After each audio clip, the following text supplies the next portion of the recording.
சங்கமேஸ்வரர் கோவில். ஓம் நம சிவாயா. சங்கமேஸ்வரர் கோவில். ஓம் நம சிவாயா. வணக்கம் உறவுகளே.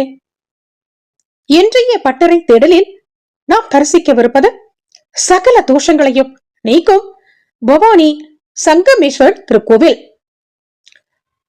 பவானி, காவிரி மற்றும் கண்ணுக்கு புலப்படாத அமிர்த நதி என்று 3 நதிகளும் கூடும் இடமான திரிவேணி சங்கமம் என்று அழைக்கப்படும் கூடுதுறையில் பவானி சங்கமேஸ்வரர் கோவில் அமைந்துள்ளது.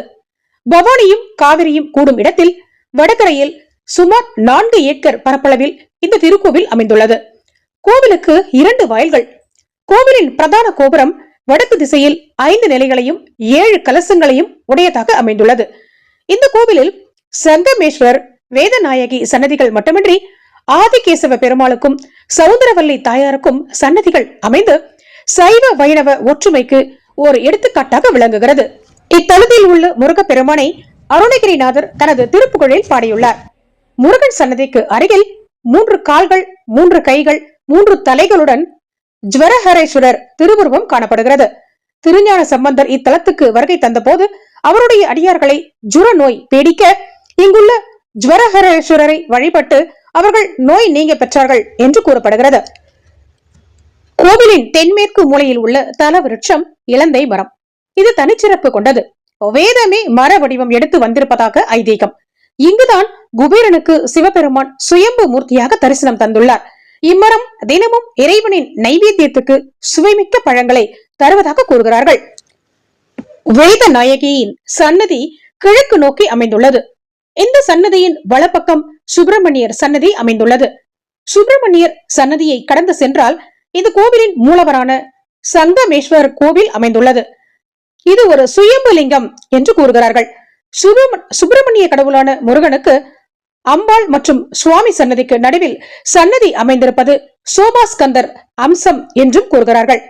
அம்பிகை வேதநாயகியின் பெருமைக்கு வெள்ளியம் காரோ என்ற ஆங்கிலேயர் அளித்த தந்த கட்டில் ஒன்று சான்றாக திகழ்கிறது. ஆங்கிலேயர்கள் இந்தியாவை ஆண்டு வந்த காலத்தில் வில்லியம் கரோ என்பவர் தான் பவானி பகுதிக்கு கலெக்டராக இருந்தார். அம்பிகை வேதநாயகியின் பெருமையையும் அழகையும் மக்கள் வியந்து பேசுவது கண்ட கரோ தாமும் அம்பிகையை காண விரும்பினார். இந்துக்கள் மட்டுமே கோவிலுக்குள் செல்லலாம் என்பதால் மதில் சுவரில் சாளரம் போன்று 3 துளைகளை செய்து அதன் மூலம் அம்பிகையை கரோ வழி செய்தார் என்று கூறுகிறார்கள்.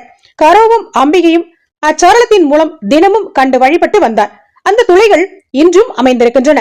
ஒருமுறை கரோ தனது இல்லத்தின் மாடியில் உறங்கிக் கொண்டிருந்த போது அம்பிகை வேதநாயகியை போன்று வடிவுடைய பெண் ஒருத்தி அவரை தட்டி எழுப்பி கையை பற்றி விரைவாக வெளியே அழைத்துச் சென்றது போன்ற உணர்வு ஏற்பட்டு திடுக்கிட்டு விழித்து எழுந்த கரோ பரபரப்புடன் மாடியிலிருந்து கீழே இறங்கி ஓடினார். அடுத்த நிமிடமே கரோ குடியிருந்த இல்லத்து மாடி இடிந்து கீழே விழுந்தது. தான் பிழைத்தது அம்பிகையின் அருள் என்று போற்றி அம்பிகைக்கு தங்கத்தால் ஆன கட்டில் ஒன்று செய்து காணிக்கையாக வழங்கினார்.